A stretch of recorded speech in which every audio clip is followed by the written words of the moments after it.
श्री रामकृष्ण लीला प्रसंग स्वामी शारदानंद जी द्वारा लिखित। पाठ संख्या 9। कामारपुकुर में धार्मिक परिवार।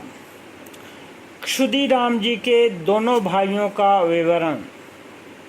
श्री क्षुदीराम जी के निधि राम नामक भाई की कोई संतान हुई थी अथवा नहीं, यह हमें विदित नहीं हो सका है, किंतु सबसे छोटे कानाई राम के राम तारक उर्फ हलधारी तथा कालिदास नामक 2 पुत्र हुए थे। कानाई राम भक्तिमान तथा भावुक थे। किसी समय वे कहीं रामलीला देखने गए थे। श्री रामचंद्र जी के वन गमन का अभिनय हो रहा था। वह देखते देखते वे इतने तन्मय हो उठे कि श्री रामचंद्र जी को वन में भेजने की कैकेयी द्वारा दी गई मंत्रणा तथा चेष्टादि को सत्य मानकर अभिनेता को मारने के लिए वे प्रस्तुत हो गए। अस्तु, पैतृक संपत्ति के नष्ट हो जाने के बाद डेरे ग्राम को त्याग कर जिस ग्राम में उनकी ससुराल थी, संभवतः वे वहीं जा बसे थे। क्षुदीराम जी के भांजे रामचांद जी श्रीमती रामशीला के पुत्र श्री रामचांद बंदोपाध्याय का मिदनापुर में मुख्तारी करने का उल्लेख हम कर चुके हैं।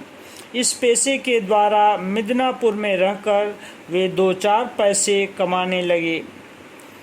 अब अपने मामाओं की दुर्वस्था की बात सुनकर वे श्री क्षुदीराम जी को मासिक 15 रुपये एवं निधि राम तथा कानाई राम को प्रतिमास 10-10 रुपये भेजकर उनकी सहायता करने लगे। श्री क्षुदीराम जी को अपने भांजे का समाचार कुछ दिन तक न मिलने पर वे अत्यंत चिंतित हो मिदनापुर पहुंच जाते थे तथा 2-4 दिन वहां रहकर कामारपुकुर लौट आते थे। एक बार इस प्रकार मिदनापुर जाते समय उनसे संबंधित एक विशेष घटना का विवरण हमें ज्ञात हुआ है। वह घटना श्री क्षुदीराम जी की हार्दिक देवभक्ति की परिचायक होने के कारण यहाँ हम उसका उल्लेख करना चाहते हैं। क्षुदीराम जी की देव भक्ति की परिचायक विशेष घटना। कामारपुकुर से प्राय 40 मील नैऋत्य दिशा की ओर मिदनापुर अवस्थित है। रामचांद जी तथा उनके परिवार वर्ग का कुशल समाचार बहुत दिनों तक प्राप्त न होने के कारण चिंतित होकर वहां जाने के लिए श्री क्षुदीराम जी घर से रवाना हुए। यह माघ या फाल्गुन महीने की बात है। उस समय बिल्व पत्र झड़ने लगते हैं तथा जब तक नई पत्तियां नहीं निकलती हैं, लोगों को श्री शिव जी का पूजन करने में विशेष कष्ट उठाना पड़ता है। श्री क्षुदीराम जी को कुछ दिन से उस कष्ट का विशेष रूप से अनुभव हो रहा था। सूर्योदय से पहले ही रवाना होकर लगभग 10 बजे तक अविश्रांत चलने के पश्चात वे एक ग्राम के समीप पहुँचे और वहाँ के बिल्व वृक्षों को नवीन पत्तियों से सुशोभित देखकर उनका हृदय उल्लसित हो उठा। तब वे मिदनापुर जा रहे हैं इस बात को संपूर्णतया भूल गए और उस गांव से एक नवीन डलिया तथा अंगोछा खरीदकर उन्होंने समीप के तालाब में उन्हें अच्छी तरह से धो डाला। तदनंतर नवीन बेलपत्तियों से उस डलिया को भर लेने के बाद उस पर भींगा अंगोछा डालकर वे अपराह्न के करीब 3 बजे कामारपुकुर वापस गए। घर पहुंचते ही श्री क्षुदीराम जी ने स्नान किया तथा उन पत्तियों से आनंद पूर्वक श्री महादेव जी तथा श्री शीतला माँ का बहुत देर तक पूजन किया। तत्पश्चात वे भोजन करने बैठे।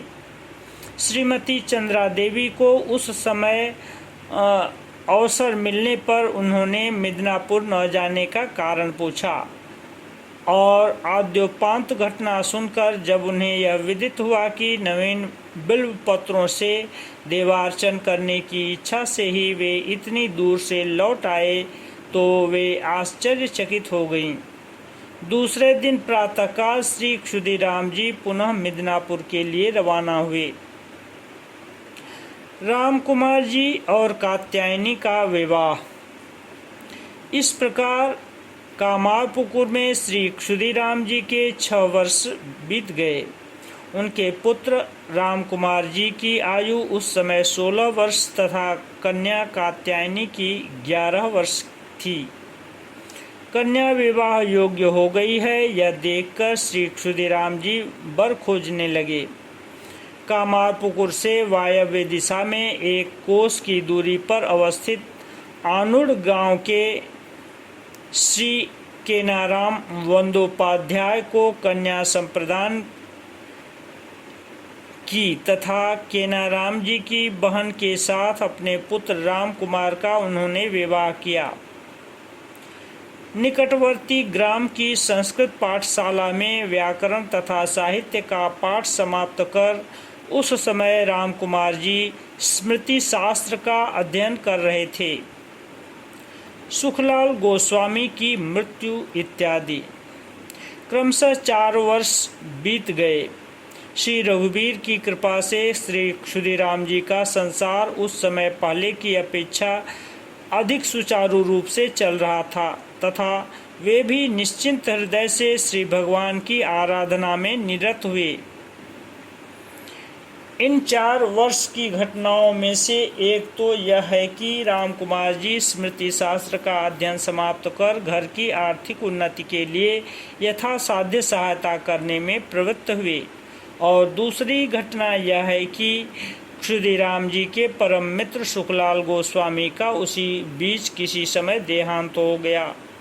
यह कहना ही पर्याप्त है कि हितैषी मित्र सुखलाल जी के निधन से श्री क्षुदीराम जी अत्यंत व्यथित हुए। क्षुदीराम जी का श्री सेतुबंध तीर्थ दर्शन तथा रामेश्वर नामक पुत्र का जन्म। योग्य बनकर राम कुमार ने घर का भार अपने ऊपर ले लिया है, यह देखकर श्री क्षुदीराम जी को निश्चिंत हो दूसरी ओर ध्यान देने का अवसर मिला। फलतः तीर्थ दर्शन के लिए उनका हृदय व्याकुल हो उठा। संभवतः सन 1824 ईस्वी में श्री सेतुबंध रामेश्वर के दर्शन के लिए वे पैदल रवाना हुए तथा दक्षिण के अन्य तीर्थों का पर्यटन कर 1 वर्ष बाद घर लौटे। उस समय श्री सेतुबंध से एक बाणलिंग कामारपुकुर लाकर वे उसका नित्य पूजन करने लगे। अभी तक कामारपुकुर में श्री रघुवीर शिला तथा श्री शीतला देवी के घट के समीप श्री रामेश्वर नामक यह बाणलिंग विद्यमान है। अस्तु श्रीमती चंद्रा देवी बहुत दिनों के बाद उस समय पुनः गर्भवती हुई तथा सन 1826 में उनकी कोख से एक पुत्र उत्पन्न हुआ। श्री रामेश्वर से लौटने के बाद इस पुत्र का जन्म होने के कारण श्री क्षुदीराम जी ने उसका नाम रामेश्वर रखा। राम कुमार जी की दैवी शक्ति। उस घटना के अनंतर लगभग 8 वर्ष तक कामारपुकुर के इस निर्धन परिवार का जीवन प्रवाह प्रायः पूर्ववत चलता रहा। श्री राम कुमार जी स्मृति शास्त्रानुसार व्यवस्था तथा शांति स्वस्त्ययन आदि कर्मकांड द्वारा धनोपार्जन करने लगे, इसलिए उस घर में पहले जैसा कष्ट नहीं रहा। शांति स्वस्त्ययन आदि क्रियाओं में राम कुमार जी विशेष पटुता प्राप्त कर चुके थे। सुना जाता है कि उस विषय में उन्होंने दैवी शक्ति प्राप्त की थी। शास्त्र अध्ययन के फलस्वरूप इससे पूर्व ही आद्याशक्ति की उपासना के प्रति उनके मन में विशेष श्रद्धा उत्पन्न हुई थी एवं उपयुक्त गुरु के समीप वे देवी मंत्र की दीक्षा भी ले चुके थे। अभीष्ट देवी का नित्य पूजन करते समय एक दिन उन्हें अपूर्व दर्शन मिला और ऐसा अनुभव होने लगा कि मानो देवी अपनी अंगुलियों द्वारा उनकी जीभ पर ज्योतिष शास्त्र में सिद्धि लाभ करने के निमित्त कोई मंत्र लिख रही हैं। तब से रोगियों को देखते ही उनका रोग ठीक होगा या नहीं यह वे समझ जाते थे और उस क्षमता के प्रभाव से जिस रोगी के संबंध में जो कुछ वे कहते थे वही ठीक होता था। इस प्रकार उस अंचल में भविष्यवक्ता के रूप में उनकी साधारणतया प्रसिद्धि हुई। ऐसा सुना जाता है कि किसी कठिन रोगी की रोग मुक्ति के लिए स्वास्थ्ययन कर्म में प्रवृत्त हो अत्यंत दृढ़तापूर्वक जब वे यह कहते थे कि यह जो स्वास्थ्ययन वेदी पर सस्य फैलाया जा रहा है उसमें अंकुर उद्गम होते ही रोगी ठीक हो जाएगा, तब वास्तव में उनका कहना सत्य प्रमाणित होता था। उनकी इस क्षमता के उदाहरण स्वरूप उनके भतीजे श्री शिवराम चट्टोपाध्याय ने हमसे निम्नलिखित घटना का उल्लेख किया है। उस शक्ति की परिचायक विशेष घटना। एक बार कार्यवश रामकुमार जी कलकत्ता जाकर गंगा जी में स्नान कर रहे थे। कोई धनी व्यक्ति उस समय सपरिवार गंगा स्नान करने आए एवं उनकी धर्मपत्नी के नहाने के लिए पालकी गंगा जल में उतारी गई। उसमें बैठकर ही वह युवती स्नान करने लगी।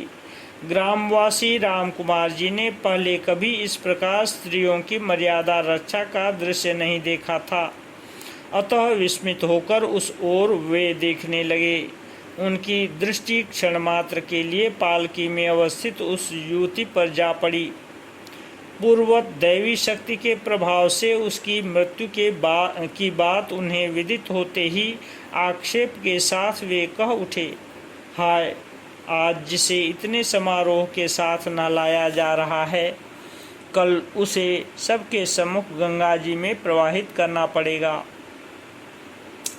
उसी धनी व्यक्ति ने इस बात को सुना और उनका यह कहना कहाँ तक सत्य है इसकी परीक्षा करने के लिए श्री राम कुमार जी को अत्यंत आग्रहपूर्वक बुलाकर वे अपने साथ घर ले गए।